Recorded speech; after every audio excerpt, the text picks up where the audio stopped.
Hey guys, Ramblin Bob here again with the update with the Bluetti EB3A that Bluetti sent me for review. Now, I was unlucky. I got one system, and as you saw on the first review, the light kind of burned out either on the board or the LED light in this model. So Bluetti saw the reviews that I did. They thanked me for a very quick, honest review, and they reached out and said, hey, you know what?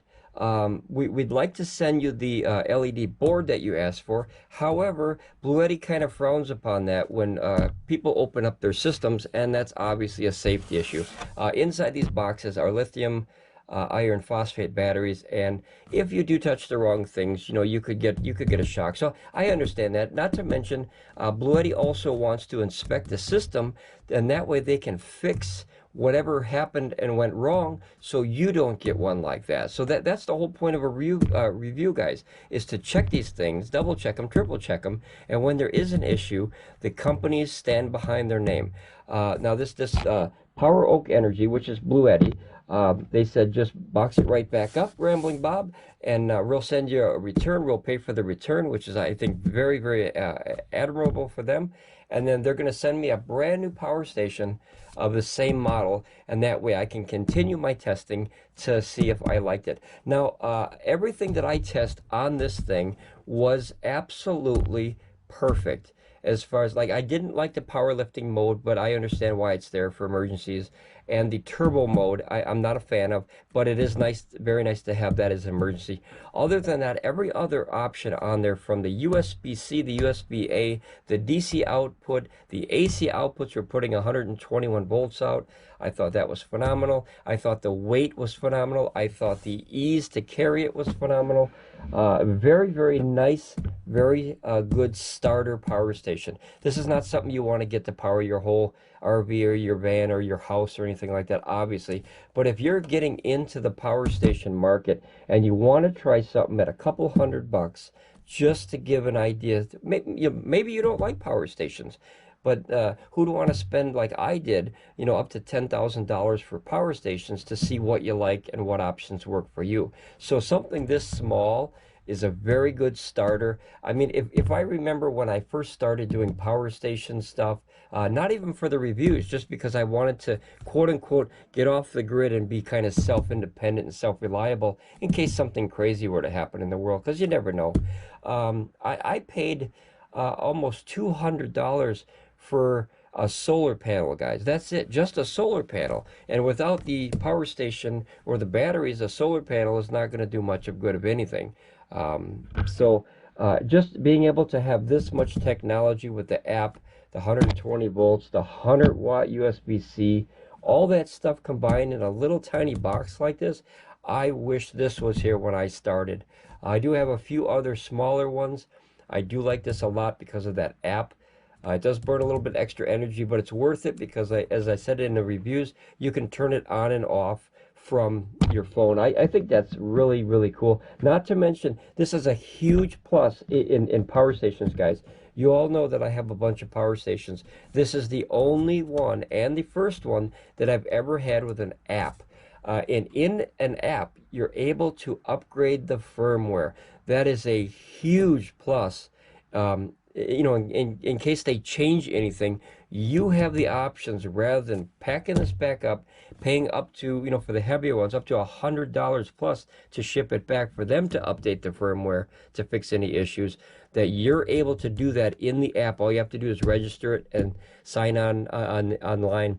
And then connect to your Wi-Fi, and that automatically downloads the newest firmware for this bad boy, and you can do it yourself. That's a huge plus. If you guys remember that whole thing with the other system that I had, where the firmware, I still have the original firmware, and if I want to update it, I would have to ship the entire system back. That would cost me approximately $100. It's a lot of money. So that is a very nice feature with these power stations now, is to have that app. Some people hate them, some people love them. I'm kind of learning to like them because of that feature. I think that's very important. Not to mention, my lazy butt can stay in bed, hit a button on the phone, and then this bad boy turns on or off. So I'll definitely be looking at the AC300 and the AC500 hopefully soon. I really want to buy that AC500 with the 4 batteries, and if I'm lucky enough, prayers to the solar heavens. If I'm able to review an AC500 with the 4 batteries, the full setup, I would be absolutely tickled pink and honored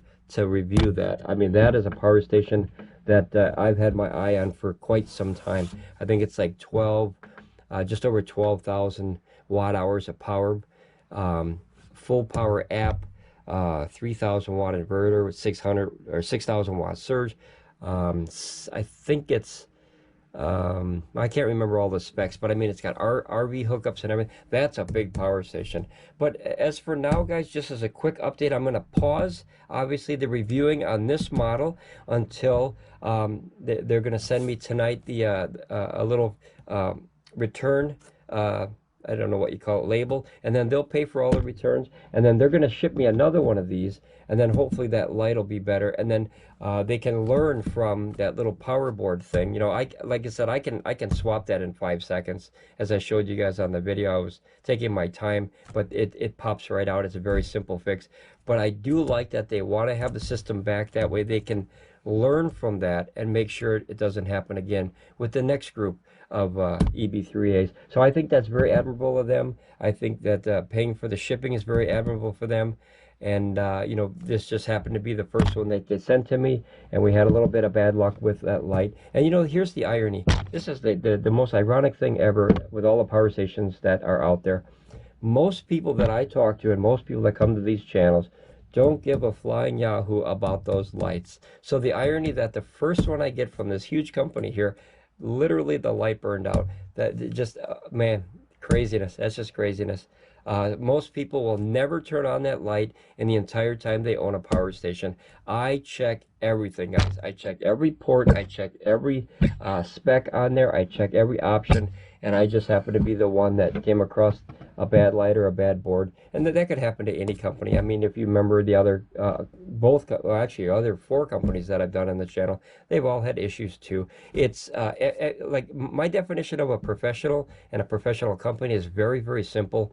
Doing my job, everybody makes mistakes. As a professional, you learn to fix your mistakes, and you stand up and say, I made the mistake. They stood at bat, hit a home run with this one. I'll update you guys as soon as they send me another one of these. It shouldn't be too long, maybe a week or so. And then, because it has to go all the way back to, I think, California. And I'm in the Midwest, so it's going to be a few days on the train, if you know what I mean. So hopefully they'll get it back as soon as I can. I want to do more testing on this stuff, guys. More with the solar and more with the standby charging, and you know, just a couple other things like that, and kind of push this little box to the limits.